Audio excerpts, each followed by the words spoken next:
Hello, hello, and it's Cindy B, Authentically Me, and I am here to share with you my top 8 travel tips traveling domestic airlines. Yay! And these are not hard things to do, these are very small, simple things that'll make a huge difference in your safety and your comfort in navigating the airlines and airline travel. So, small actions you can take to make your air travel less painful. Number one, you know, we go through these security lines and it's not everywhere. Some airports actually don't make you take your shoes off anymore, but the vast majority of them do. And I see people in all kinds of things, but the best thing I've found for getting through security is shoes that don't have ties, so slip ons with socks. Now, the socks are really important because that floor is nasty. And not only is that floor nasty, but I see all kinds of people with their nasty bare feet walking on it. And you don't know where their feet have been, you don't know if their feet are clean. And girl or guy, yeah, I don't want to catch anything from anybody else's nasty feet. So I'm saying slip on sandals, grab a pair of little socks and walk in those socks. You can always take the socks off later, but slip on shoes with socks and walk through in your stocking feet. Just save any aggravation, just be safe. Two, if you can afford to do it, it's always easier to check your bags. Even that big carry-on, especially if you have connecting flights. Now, I know on some airlines it costs money, but if you can afford it, it's just easier with connecting flights. Because I don't know about you, but I'm not as young as I used to be. And if you're having to travel those long stretches between flights, I mean, and they can be some pretty long stretches, they can be really antagonizing. Um, Sometimes they'll let you check the bags at the gate, and that's a great time to do that. But be aware, even if you check it at the gate, you have to go through baggage at the end. They don't take it off early. So that's just the way it is. Um, I think it's worth it. It's up to you. You know, as always, I'm putting my stuff out there, and you, baby. Um, Three. This I've found saves me every time. Bring an extra layer. Um, I tend to get cold. Um, I just do, and I think they keep the airports a little cooler, um, or at least I've noticed that because they get pretty congested in the summer, and therefore the air tends to be up a bit. So I always bring an extra layer, and for me that usually looks like a lightweight black sweat jacket, or a lightweight black something that's not going to wrinkle, with pockets in it that I can either wear or tie around my waist, if I don't need to wear it. The other benefit to that is you can always roll that thing up and use it as a pillow if you need to. So, great multitasker. Number 4, use the bathroom before you get on the plane, because I will tell you what, those things are so tiny. Not only are they tiny, but after a couple people use them, they can be really filthy and nasty because not everybody cleans up after themselves. You'd think it would be really easy, but some people, I don't know, they don't sit on the toilet, they hover, they don't know how to aim.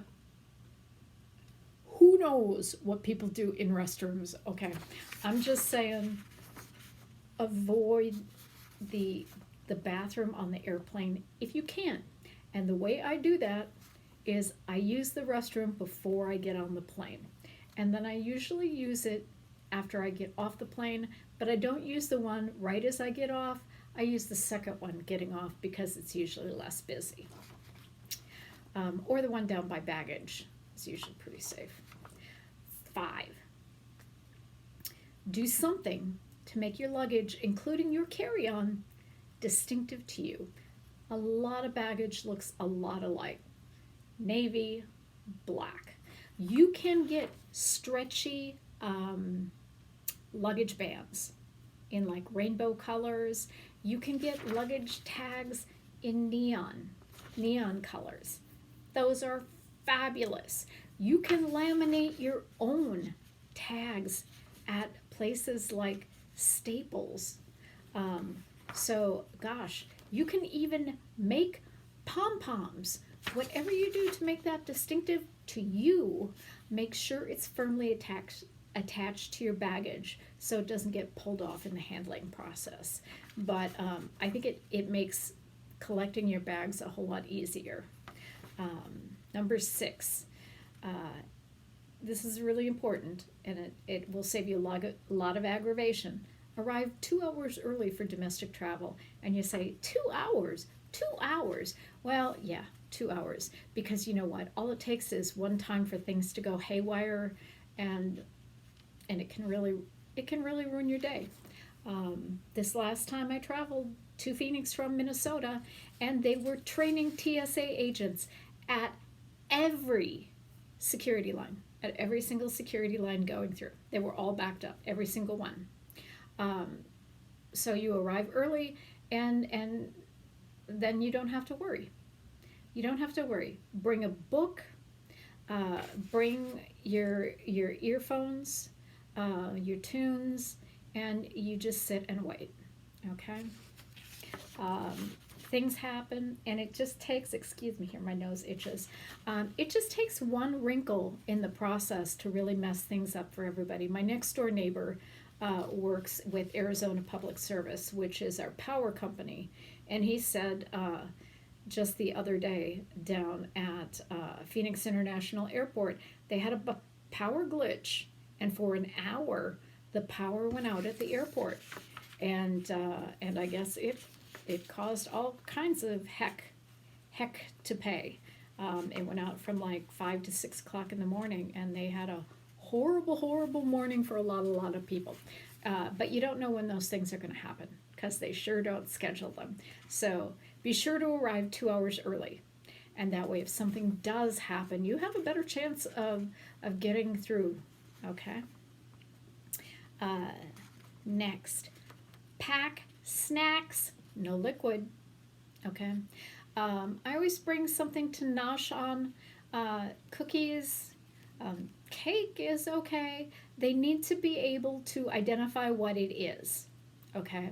Fruit is fine. I bring grapes with me all the time. Grapes are great. They're clean. They're easy to eat. And you put them in a baggie in your purse, and they're fabulous. No fluids over the little 3-ounce limit. Okay? Remember that. Please, for the sake of courtesy to those around you, do not bring anything that's heinously smelly.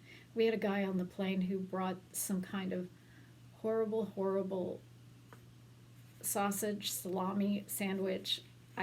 We had people like almost gagging. It was just not good. It was not good. So bring a snack, but make it not too smelly.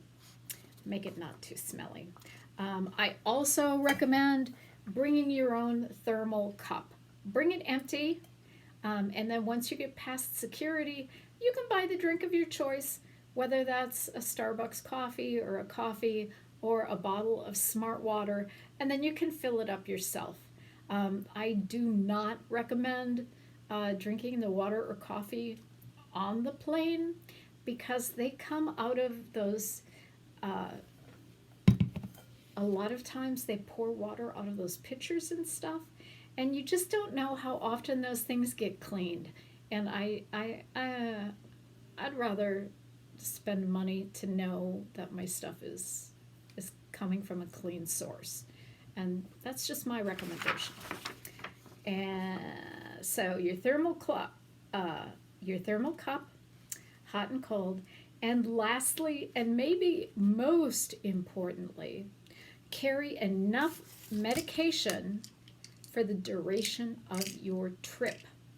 I found out the hard way this time that your friends at the drugstore will not give you a short extension on your prescriptions if you forget your prescriptions, if you do not have refills available, which means you're going to have to call your doctors and get everything manually refilled, and you don't want to have to do that. It's just a pain in the butt to have to deal with, no matter why you're traveling. So remember, pack your medications first. Keep them with your body at all times. Don't put them in your luggage because you don't want them to get separated from you. I like these little day things. And if you're going to be gone for more than a week, bring 2 of them, right? And those are Cindy's 8 tips for traveling with less aggravation. Travel safe, my friends, and have a great day. Bye-bye.